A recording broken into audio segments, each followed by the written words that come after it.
एक भक्त सदैव ये जानकर विश्राम करे कि कोई है जो सदैव उसका ध्यान रखता है।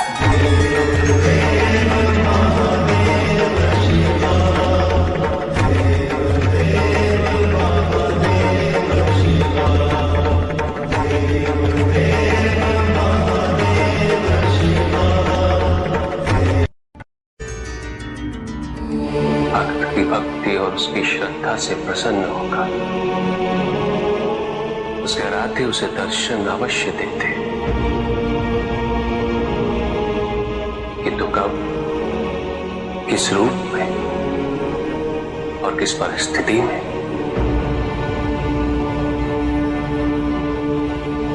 इसका पूर्व ज्ञान होना भक्त के लिए संभव नहीं होता। जब जब भक्त भगवान का ध्यान करता है, तब तब भगवान भक्त का ध्यान रखते हैं।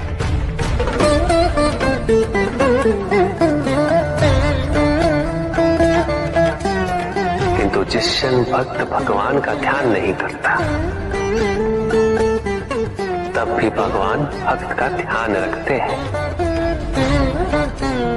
इसलिए तुम्हारा ये कथन उचित है नंदी। मैं व्यस्त हूं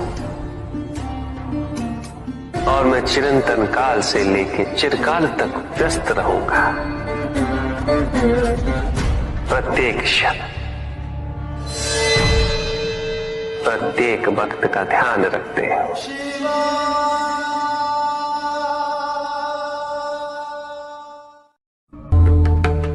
जिसके कारण स्वार्थ, विनाश, क्रूरता, अशांति और भय में वृद्धि हो, वह ज्ञान है। किंतु जो व्यक्ति को उदार, निर्भीक, सहनशील और विनम्र बनाए, वही ज्ञान है। अज्ञान की शक्तियां दुरुपयोग करने हेतु प्रेरित करती हैं, किंतु जो अपनी शक्तियों और अपने सामर्थ्य के प्रति अपने उत्तरदायित्व को समझाए,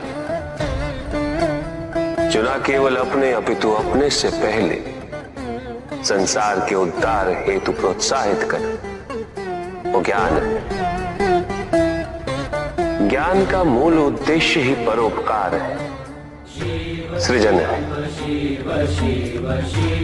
दूसरों की भावनाओं को समझना, उनका आदर करना, यही ज्ञान है। क्योंकि ज्ञान हमें न केवल अपने अपितु दूसरों के दुख और सुख के प्रति भी संवेदनशील बनाता है। किंतु जो दूसरों की भावनाओं का अनादर करे, उसे ज्ञान की श्रेणी में कैसे रखा जा सकता है? अज्ञान के कारण व्यक्ति सांसारिकता में बंधता जाता है, मोह माया में उलझता जाता है। अज्ञान परम सत्य से दूर ले जाने का माध्यम है,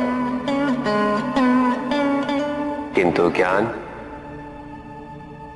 ज्ञान व्यक्ति को परम सत्य की ओर ले जाता है।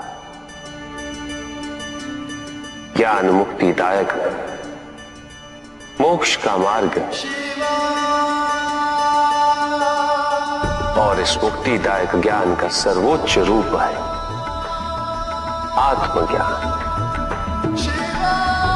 और यही ज्ञान की पूर्णता भी है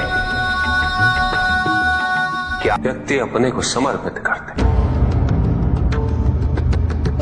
छोड़ दे अहंकार को, तो ब्रह्म की इच्छा ही पूर्ण होती है और अभी भी वही फलित हो रही है। ऐसा नहीं है कि हम उससे भिन्न फलित करा लेंगे, लेकिन व्यक्ति भिन्न फलित कराने में लड़ेंगे, टूटेंगे, नष्ट हो। कुछ भी सुनने और समझने के लिए मन का मौन रहना आवश्यक है। किंतु मन मौन रहना नहीं जानता। वो तो निरंतर कुछ ना कुछ कहता रहता, प्रतिपल शब्दों का आक्रमण चलता रहता है मन पर, और यही आक्रमण है जिसके कारण व्यक्ति कभी भी शब्दों के परे नहीं जा पाता। जहां जीवन की सत्यता का बोध उसकी प्रतीक्षा कर रहा होता। कभी भी किसी व्यक्ति का विवेक, उसके संस्कार, निर्भीकता तथा उसके आचरण की परिपक्वता को परखना हो तो उसे शक्तियों से सुसज्जित करता हूं, पदाधिकार सौंपता हूं, परिणाम स्पष्ट हो जाएगा। प्रभु, यदि आप स्वयं यहाँ कैलाश में उपस्थित हैं, तो प्रतिदिन का संध्या काल पूजन आपके समक्ष क्यों नहीं होता है? पूजित का साक्षात सामने होना मन को भटकने नहीं देता, किंतु जो सच्चे भक्त हैं, भगवान तो उनके मन में, उनके हृदय में निवास करते हैं। जिनके हृदय में श्रद्धा है, उनके लिए पूजा करने हेतु अपने आराध्य का साक्षात सामने होना अनिवार्य नहीं।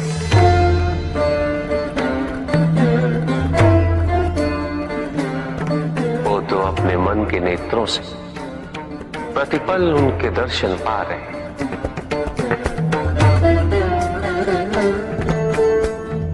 उनकी प्रत्येक अनुभूति में भगवान है।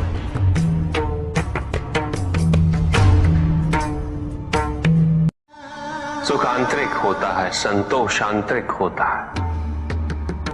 उन्हें बाहरी तत्वों से रेखांकित और परिभाषित नहीं किया जा सकता, आकार से नहीं पाया जा सकता। आकार के आधार पर केवल अहंकार ही उत्पन्न होता है, क्योंकि आकार से तुलना करने का संदर्भ प्राप्त हो जाता है। यदि तुम्हारा आकार छोटा है तो तुमसे भी छोटा कोई ना कोई अवश्य होगा, और यदि उसी प्रकार तुम विशाल हो तो तुमसे भी विशाल इस संसार में कोई ना कोई अवश्य होगा। इसीलिए शरीर या आकार की तुलना करना कभी भी शाश्वत सुख का आधार नहीं बन सकता। युद्ध किसी व्यक्ति से नहीं गणेश, मानसिकता से होता। युद्ध में संघर्ष अच्छाई या बुराई का नहीं होता, सभी में अच्छाई है और बुराई भी है पुत्र। युद्ध तो विचारधाराओं का होता है। व्यक्ति अपने पराक्रम पर, अपनी क्षमता पर विश्वास कर युद्ध करता है, और जब उस विश्वास को क्षति पहुंचती तो सब कुछ निरर्थक प्रतीत होने लगता। जिन्होंने जीवन के प्रति घृणा सिखाई, उन सभी व्यक्तियों ने पृथ्वी को नर्क बनाने में अपना योगदान दिया। इसलिए अधिकांश व्यक्ति अपने दोष, अपनी त्रुटियां और अपनी व्यर्थता को जीवन पर आरोपित कर मुक्त हो जाते हैं। उन्हें लगता है कि जीवन ऐसा ही होता है और उसके समक्ष हो विवश। वो ये नहीं समझते कि वो जिन प्रवृत्तियों को लिए, वो प्रवृत्तियां दुख को जन्म देने वाली वृत्तियां हैं। वो अपनी अज्ञानता के गहराई से अनभिज्ञ है, और वो अपने अहंकार में ये स्वीकार नहीं कर पाते कि वो तो कुछ जानते हैं। अहंकार सर्वज्ञता का भ्रम उत्पन्न करता है। शिक्षा क्या होती है प्रभु? हम आपसे जानना चाहते हैं।